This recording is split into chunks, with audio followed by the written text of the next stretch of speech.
Hi hello അപ്പോൾ എല്ലാവർക്കും നമസ്കാരം കേട്ടോ. ഇന്നൊരു പുതിയ വീഡിയോ ആണ്. ഞാൻ ഇന്നൊരു സ്പെഷ്യൽ കറി വെക്കുന്നു. ചിക്കൻ. അപ്പോൾ അതിന് വേണ്ടി ഞാൻ സവോളയും ഇഞ്ചിയും വെളുത്തുള്ളിയും പച്ചമുളകൊക്കെ ഇട്ട് കടുക് പൊട്ടിച്ച് വഴറ്റിക്കൊണ്ടിരിക്കുകയാണ് കേട്ടോ. ചിക്കനൊക്കെ കഴുകി വാരി വെച്ചു. അത് വഴന്ന് നല്ല മൂപ്പായി വരും. ഞാൻ നന്നായി ചോപ്പിക്കും കേട്ടോ. ഒരുവിധം നന്നായി മൂത്ത് തുടങ്ങി. ഇനി അതിലേക്ക് മുളക് പൊടി, മല്ലിപ്പൊടി, മഞ്ഞൾപ്പൊടി, ചിക്കൻ മസാല, കുരുമുളക് പൊടി ഞാൻ നന്നായിട്ട് ഇടും കേട്ടോ. ഇത്രയും ഐറ്റംസ് ആവശ്യത്തിനായത് നമ്മൾ എത്രയാണ് എടുക്കുന്നത് അതിനാവശ്യത്തിനുള്ള മുളക് പൊടിയൊക്കെ ഇട്ട് നന്നായി മൂപ്പിച്ചെടുക്കും. നന്നായി മൂപ്പിക്കും കേട്ടോ, കുറേ സമയം മൂപ്പിക്കും. ഇതിപ്പോൾ ഞാൻ വീഡിയോ ഭയങ്കരമായിട്ട് സ്പീഡിലിട്ടുകൊണ്ടാണ്. അപ്പം അങ്ങനെ നന്നായി മൂത്ത് ഇങ്ങനെ ചുവന്ന് വരും. നല്ല മണം ഉണ്ടാവും കേട്ടോ. നല്ല അടിപൊളി സ്മെല്ലായിരിക്കും. ആഹാ, അടിപൊളി.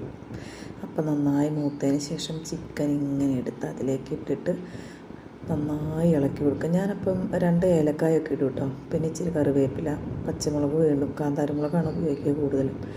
അപ്പോൾ കാന്താരിമുളകും ഇടും. എന്നിട്ട് നന്നായി ഇളക്കി കൊടുത്ത് ആവശ്യത്തിന് ഉപ്പ് ഇടും.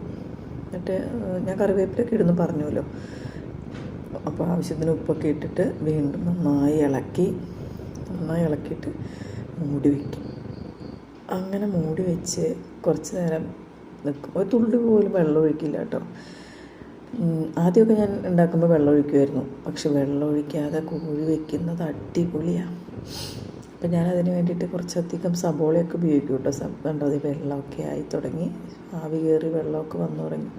ഇതിൽ നമ്മൾ വെള്ളം ഒഴിക്കേണ്ട ആവശ്യമൊന്നുമില്ല. ഈ വെള്ളത്തിൽ അങ്ങ് വെന്തോളും. നല്ല സെറ്റായി എടുക്കാം.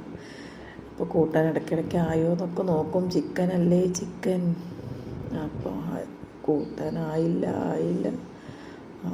ആവുമ്പോൾ വെള്ളം എടുത്ത് അങ്ങ് ഒരു തട്ടണം.